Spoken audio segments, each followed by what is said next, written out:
Hey everyone, Bryant Dillon from Fanbase Press, coming to you from Comic-Con 2023 once again, and we are at the always exciting Dark Horse booth with one of our favorite people to talk to, Corinna Bechko. Corinna, how are you doing with Comic-Con 2023? How's it to be back to a Comic-Con focused on comics? It's actually amazing, and it seems like it's more focused on comics than the last time I was here, which I believe was 2019, yeah, it was before the pandemic, Wow. It feels like it's been 20 years, I swear. It really is an interesting year because last year we were coming back just from the pandemic and people were very tentative. This year, obviously, we're dealing with two strikes that are affecting both the Writers Guild and SAG-AFTRA. Before we get into your work at Dark Horse, I would love to talk to you a little bit about that. We've been touching on it with most of our guests. Obviously, it's a different con. It's changed the convention itself at all. But also, I think it's important for our viewers who are interested in genre stories, interested in comics, to also know the importance of the strikes and anything you would like to add about that. I'm actually really glad you brought that up because I realized when I did a signing yesterday, a lot of people don't know the difference between comic book writing and screenwriting, and I'm very much in solidarity with the people on strike. And before coming here, I checked with two close friends who are in both guilds, or one's in one guild, one's in another guild. I was like, is this okay? And yes, being a comic book writer is okay to be at Comic-Con as long as we're not promoting our screenplays. So I think that it's very important that we bring this to light, and all of the creative industries are kind of in the same boat. People that don't really have to do with what we do as creators are trying to keep what we do for themselves, and it's really not fair, and we should all be able to raise our children and have our homes and drive our cars and not live in them. Definitely agree with that. Everyone deserves a living wage. How has the convention been different for you? You know, obviously you have a big Hollywood presence that's not here. How has it affected your experience? I think the main thing is that it's always crowded on the show floor.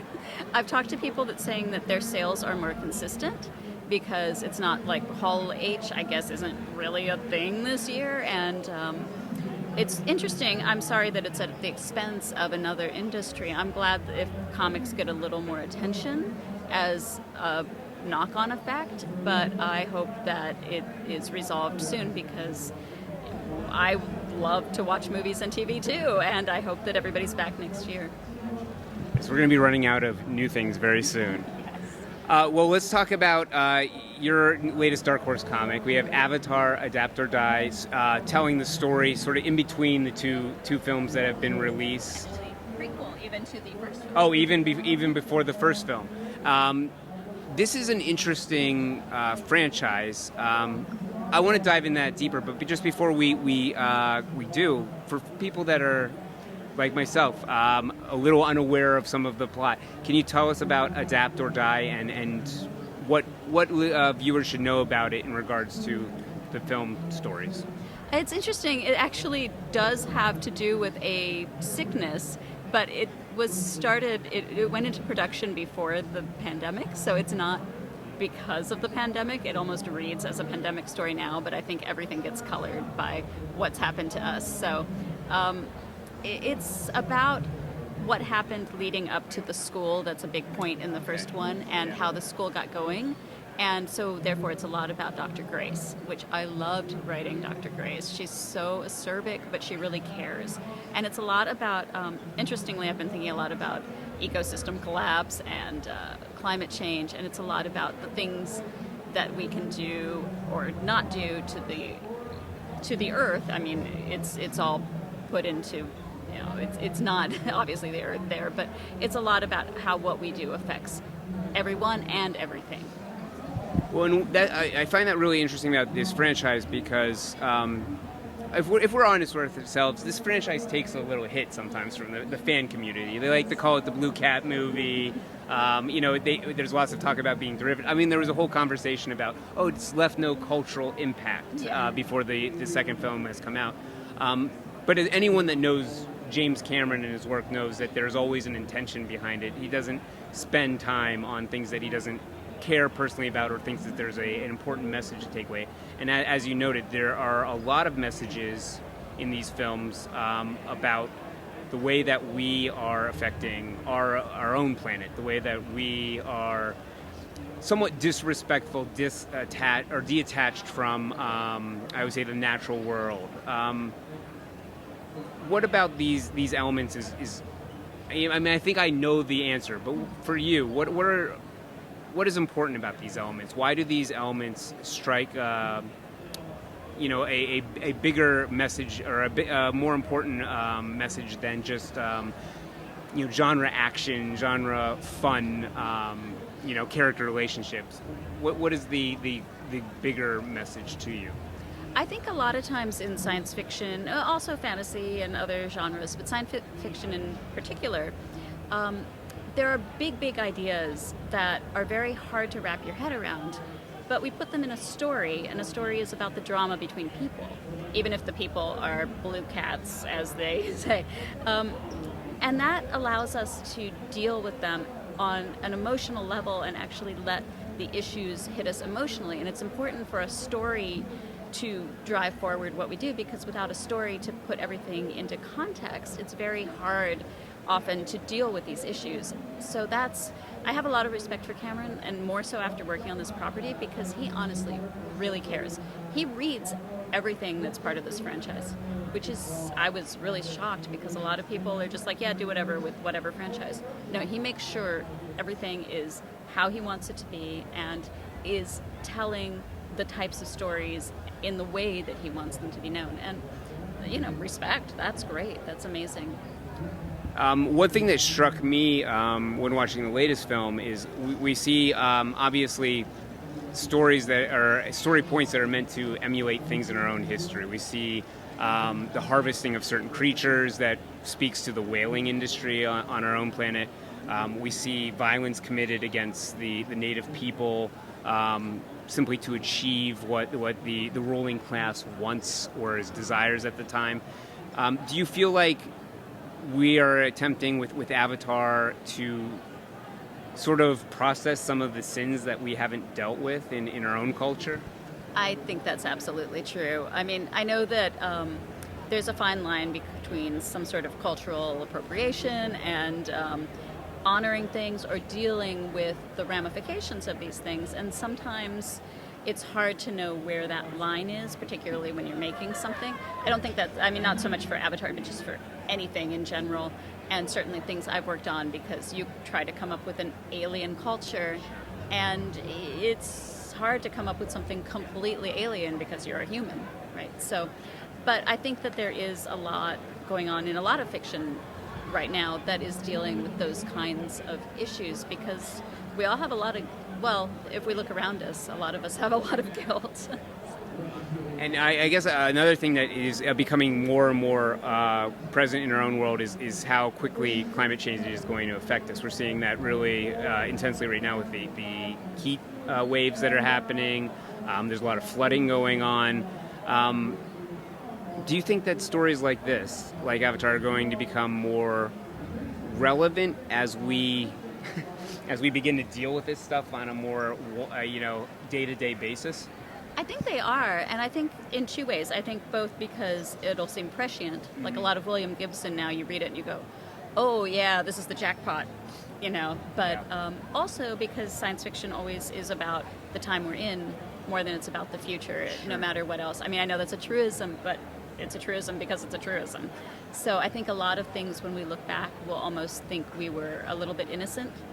And honestly, my background's in science, and things are hitting so much faster than I expected. And I'm not a climate scientist, but I thought I had a good handle on at least the outlines of the idea. And I mean, I'm going into the field on a paleontological dig in a couple of days, and the crew that just got back from there, they had thermometers, and most of them melted. That's crazy.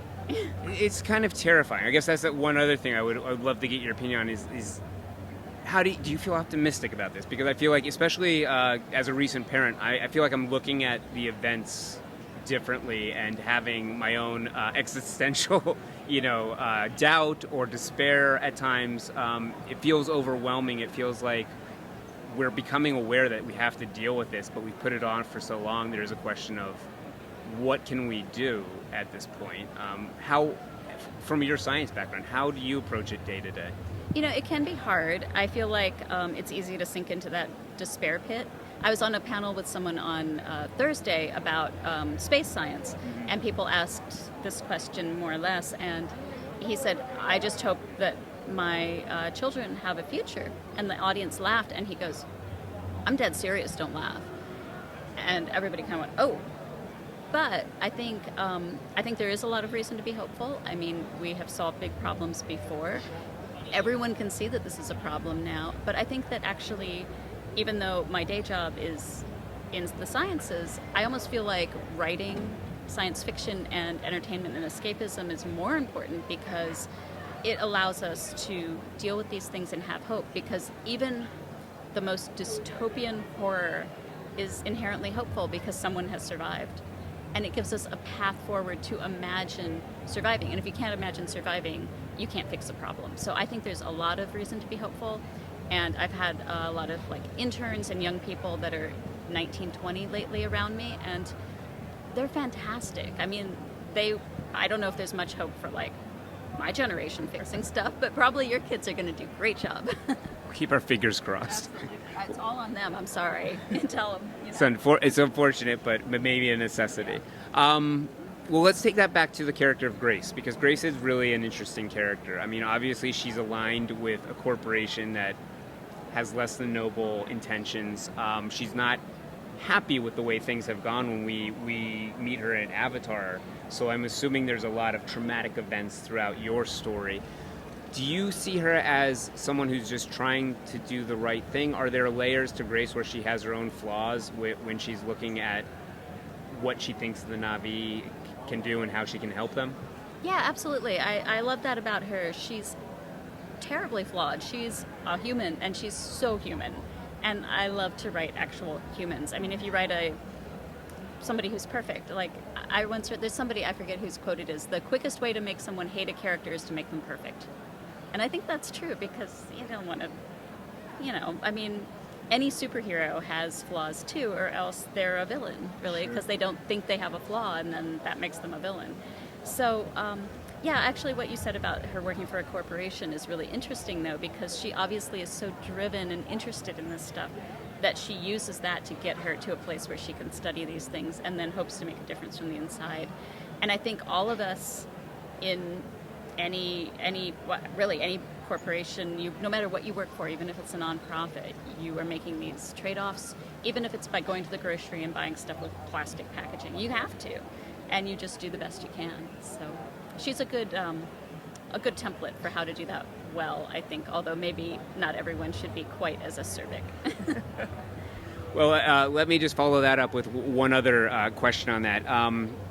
There's a lot of discussion politically, especially from younger people, regarding the middle ground, essentially, centralism, and how it perhaps is not the way to go, that a radical change has to be pushed, that radical tactics need to be taken. And I think we see that debate somewhat, argued back and forth in Avatar. I don't know what I would personally say, this is the message. I think Avatar is deciding on that, if it even takes a stand one way or the other. What are your thoughts? What do you think about when you hear people that want to push for a more radical effort to change things?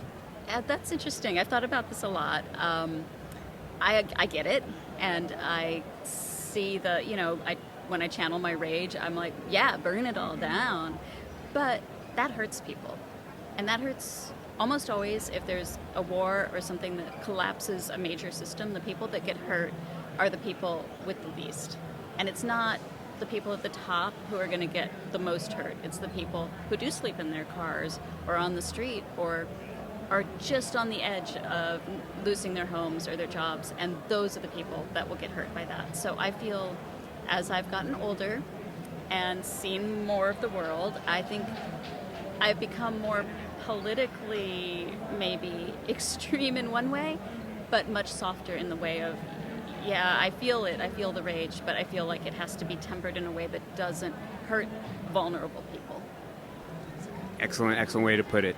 As we begin to wrap up, I would love to, just for our viewers, if they've seen Avatar, if they've seen the second, The Way of Water, what would be your argument for going back to Adapt or Die? How is it going to enhance the story for them, and what can they look forward to in regards to new experiences?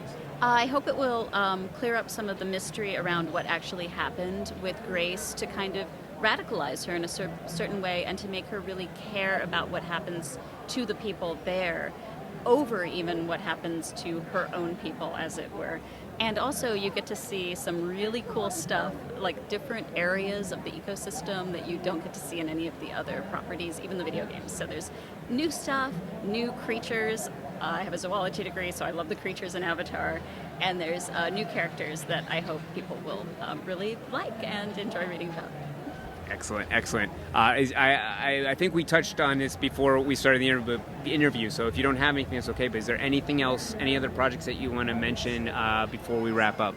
I'm going to say preview of something to come that I'm really excited about, that's science fiction, a little bit romance, a little bit near future, and a lot poly-sci-fi, so political science fiction, and has a whole lot of animals in it, and it will be coming soon, but I can't say what it's called yet. It's my own book, and please don't get annoyed because I'm going to be all over everything about it, I hope. So we won't get annoyed. We can't wait to hear about it. Excellent. Last question. Where can anyone find your work or you online? My name, Corinna Bechko. I'm everywhere at that. I'm like on so many social medias now. There's like Blue Sky, Spoutable, Threads, Twitter, Facebook, Instagram. I'm sure I'm forgetting something. I've got my name at all of those. Excellent. Well, thank you so much for talking with us as always. Thank you. It's such a pleasure to talk to you. And everyone at home, this has been Bryant Dillon with Fanbase Press. If you want to find more coverage of San Diego Comic-Con or interviews like this one, you can go to fanbasepress.com.